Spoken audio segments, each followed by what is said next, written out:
Hey guys, out on the back porch doing a little video about this 1917 Enfield made by Winchester, and I just can't get it to group. The barrel's cooked and rusted. It's probably more rusted than it is burnt. And you have to figure in 101 years it's probably not a surprise to anyone, but first thing I would like to let you know about is that a lot of times people will shine a light up through the bore and look down through from either side, and the barrel's bright, which you would think, geez, it's bright, it's going to be nice. Well, in this particular case, on that angle, the barrel looks excellent. It doesn't look, superb, but it looks pretty good to where you wouldn't expect to see the corrosion that's existing inside of this barrel. I mean, right now, 10-shot groups are about 10 inches at 100 yards, so the barrel's gone. So you can imagine my disappointment, because, this is a super gun. I want to be able to use it. I'm becoming more and more fond of the old military stuff. Even though this has been sporterized, I don't take points off too much because this Lyman sight has better windage and elevation, and I imagine once I finish fixing the problem, this gun should shoot every bit as good as my M1A or my Mosin or my 24-47. There's a number of guns that I bet you this will probably outshoot. 26-inch barrel, 1 in 10 twist, chambered in 30-06. And so this video is going to be about changing one of these barrels, which is going to be which are a little bit more difficult than the Savages and the AR-15s that I've been doing, because those just, it's a tighten, use go and no gauges and re-tighten on the Savages, and on the ARs pretty much you bolt them together, check them with go and no go gauges, and then you're good to go. These, I ordered a barrel from the Civilian Marksman program, and I don't know if you're aware of the Civilian Marksman program, but actually, here's the invoice for that barrel from CMP, and it is a Criterion 1917 4140 chrome moly steel, and a couple of it was $200, $200. Let's think about that. The last barrel lasted 101 years, so this barrel will probably need to be changed by the year 2118. Isn't that pretty crazy? Most of the firearms we all own are going to outlive us, so it's kind of like getting one of those parakeets or something. And a lot of times some of the pets that you get can outlive you. In this particular case, for $200, here's what they gave us. And the Civilian Marksman program, I'm going to talk about that for just a minute, but first of all, here's the 26-inch chrome moly. And a couple of things that Criterion does that a lot of the other barrel makers that are offering this 1917 model don't offer. And one is actually doing the cut for the extractor. Okay, you can see right here that that cut has been made, and you could tell that would need some pretty specific tools that not a lot of people have at their disposal. It is indexed. You can see a little line right there. That coincides with a line in the receiver, and it actually is 180 degrees off from this groove, or I don't know if you call that a dovetail. There's a key that goes in there that's going to align that front sight, hopefully pretty close to center. So, it's parkerized too. They've got a nice parkerized finish on it, which is pretty traditional for these guns after they went into the armory to be rehabbed. This gun probably saw a couple wars at least, and it has the original date. It's kind of a shame because I can't. There's no stamp that'll be able to duplicate. I don't know if you can see it, but it says it's got the Winchester insignia with the flaming bomb, and it's May of 1918 on there. And so we're going to replace that. And I said I was going to talk a little bit about the civilian marksman program, and the reason why I feel the civilian marksman program, I got notes for this one. In February of 1903, Teddy Roosevelt, Eli Root, and NRA President General Byrd Spencer were among the major organizers of the CMP. And what it involved was it was trying to get our civilians capable of shooting firearms effectively, understanding safety, understanding how they work. Because there were a lot of lever guns there was a lot of Winchester 94s, a lot of muzzle loaders still at that time.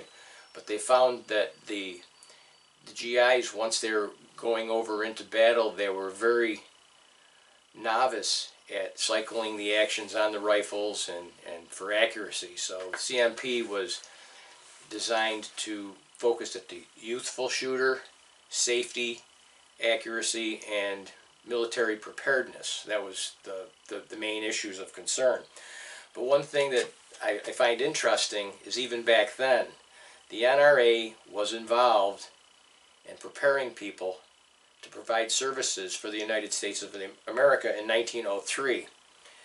So as people try to paint the NRA as somebody that hasn't got something invested in the United States, and we're all the members are a bunch of murderers and those type of things, you can imagine the ire that we have when you talk about an organization that goes back to the early 1900s and probably played a very effective part in preparing our military to be successful. Okay, so that's the first concept. And one thing that came off of that were national matches where all the branches of the military, including I believe it was the National Guard at the time, which was on our soil, but you also had the Army, Navy, and the Marine Corps, and they were in teams of 12 competing to see who was the best shot, which I find is very interesting because the first battle, or the first competition that they had was in New Jersey at Sea Girt, is the name of the place, and the name of the competition was the First Dogs of War Trophy. Isn't that kind of cool? The First Dogs of War. They only stayed in New Jersey for a little while, and then they ended up where everybody's aware of now is in 1907 they ended up in Camp Perry, and that's where they continue to be today for all of those type of national matches. And Camp Perry is located in Ohio, and you may know and have heard of Camp Perry, but where the name Camp Perry comes from is from Commander Oliver Perry, who in 1813 won a sea victory over the British. And that's the reason why, because on Lake Erie, this is where this battle was waged, and Commander Oliver Perry was victorious over the British, which is a lot of history that, you know, parts of the history fall away, and we just remember Camp Perry as Camp Perry, but until I started doing some looking into it, I had no idea why they called it Camp Perry. Okay, so CMP covers safety training, air gun in schools for competitions. We have a place up just 60 miles north of me, South Lewis High School. Matter of fact, I got one of the 22 target rifles, the 540X target rifles, from that school when they did away with 22 competitions and they went with air rifles afterwards. And we had, I think, a graduate of that program actually go on to do Junior Olympics or participate in the Olympics, so that was kind of interesting. So what else does the CMP offer besides those services of preparing our youth to be proficient with firearms, preparing people that want to go into the military? They also provide sales and service for weapons of the era of the 1903 Springfield, the Garand, the M1 carbine, and this 1917 Enfield. I got a barrel. I went online and I got the barrel that I showed you earlier. And plus, another thing they do is excellent record keeping of competitions and those type of things. So CMP is a very, very helpful place to go if you have a gun of this vintage and you're looking for a barrel for it. But one of the things now is we're up to the part to where we understand the whole concept of what I'm trying to do. Now what I want to do went online and I was looking for some videos pertaining to doing a barrel swap on one of these. Maybe I wasn't searching correctly, but I found that there really wasn't a heck of a lot of information out there, not as much as I would have liked to seen. And I was delighted when I heard that Criterion provided a barrel, because here's one of my F-class targets that you guys have seen from a previous video. This is a 15 or 20? 1, 2, 15 shot group, 600 yards with a Criterion barrel. And I did a video for Criterion and they seem to like it quite a bit. And I might post that back up there. But, so these are the steps. I'm probably going to do this in 2 videos. By the time I put this edit together and kind of get the ball rolling here, because I do want to show you the bore cam footage of this as well. Okay, this is how easy it is to set up the bore cam. You have 2 ports. One for the camera and one for power. Plug those in. And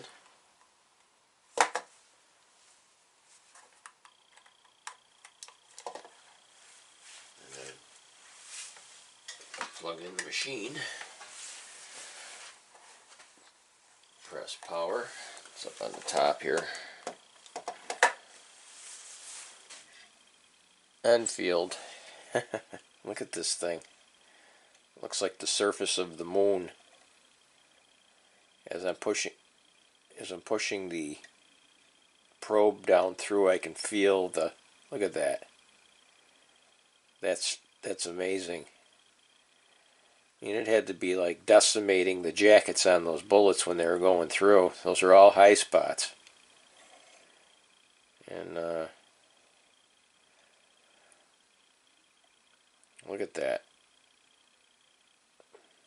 That's some serious rust there, my friends. So yeah.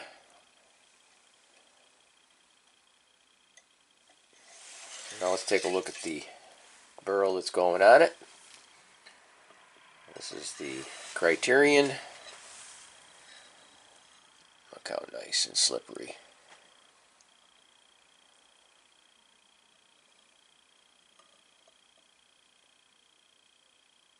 Just like a runway for an airplane.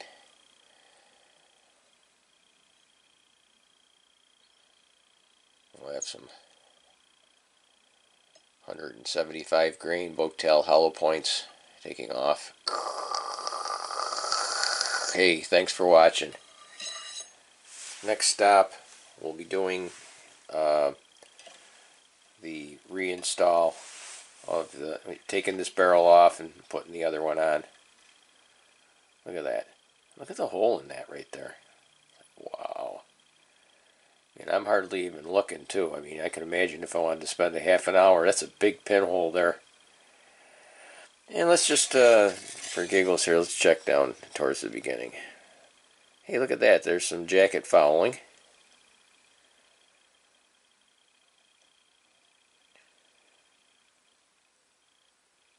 But, hell, for $200 to get rid of that, well, it's a little more than 200 because I had to get some tools, but now if any of my friends want to do a 3006 or any 700, Remington 700 action, I can, with the tools I have now, I can do all those, so thanks for watching.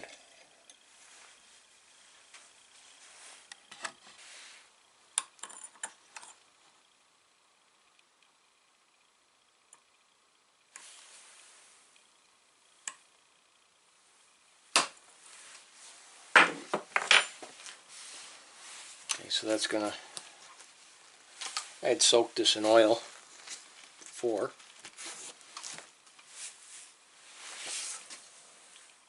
And that pin right here. See, somebody scratched the crap out of the... I don't know if I'm going to blue anything. I think I'm more concerned with the accuracy. But you can see the last time somebody did something with it, they scratched it up pretty good right there. So I'm going to get a little tray for this stuff. It's always a good idea to get a little tray. Put your pieces in. I don't think there's going to be that many of them. So now let's see if we're going to be lucky here today or not. Now, if I have to push off of the crown of that, it doesn't really make any difference. But let's see.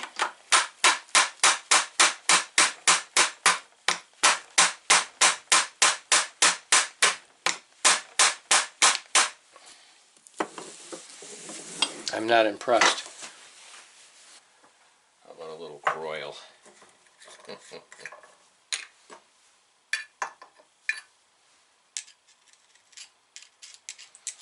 Little cano oil croil.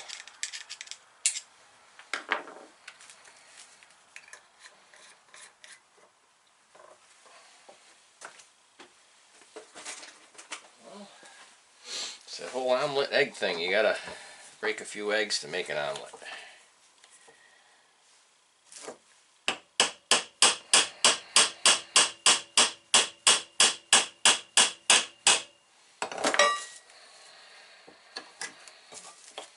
See if this sucker's gonna come out of there yet.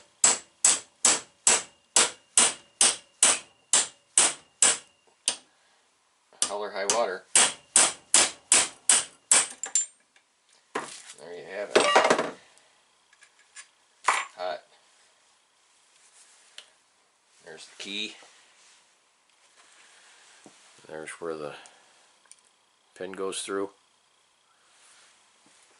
And it's okay. Well, this is the first minor casualty. The puller grabbed a little there,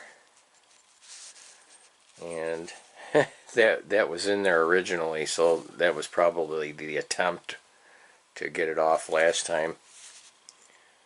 But I got it off, and there's a 252 on it. 252. And I'm going to get that all cleaned up real nice. It'll work like a dream. Well, we got it all apart, and just waiting now for some tools to come from Brownells.